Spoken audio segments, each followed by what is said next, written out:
Chaque jour, 24 000 véhicules empruntent la route départementale 1508 au passage de Sevrier. Il faut alors plus d'une heure pour relier Faverges à Annecy.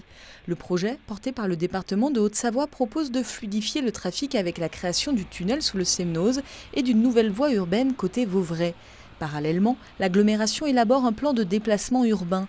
Un bus à haut niveau de service serait mis en place avec certains tronçons en site propre. C'est aujourd'hui calibré pour répondre et fluidifier l'ensemble de la mobilité, l'addition tunnel et donc l'usage des transports en commun avec cette ligne qui permettra demain plus de capacité. On va démarrer la ligne avec des liaisons à la demi-heure en heure creuse, monter au quart d'heure à la journée, mais après on peut renforcer les lignes de bus. Donc on voit bien que tout ça peut monter en capacité et j'espère peut-être dans 15 à 20 ans un tramway s'il y a vraiment des besoins supplémentaires et si les transferts modaux se sont réalisés. Chaque année, près de 2000 nouveaux habitants s'installent dans le Grand Annecy.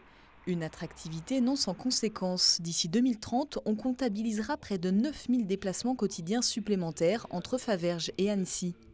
La rive est du lac est complètement asphyxiée aujourd'hui.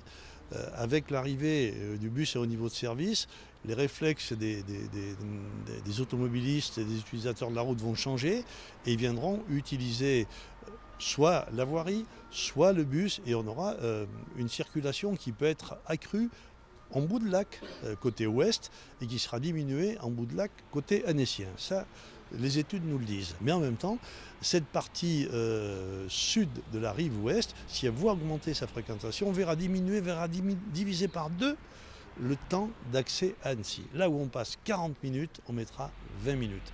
Donc, il faut discuter de tout ça, il faut entendre les observations des élus, des populations. Pour la nouvelle voie urbaine reliant Vauvray à la rocade actuelle, 3 scénarios sont étudiés. Une route en surface, une tranchée totalement couverte ou une alternance entre tranchée et route. La concertation est ouverte du 17 octobre au 31 décembre prochain. Selon le scénario choisi pour la voie urbaine, le projet coûtera entre 300 et 350 millions d'euros, dont 179 pour le seul tunnel du Semnoz. Ce nouveau tracé devrait être opérationnel à partir de 2023 au mieux.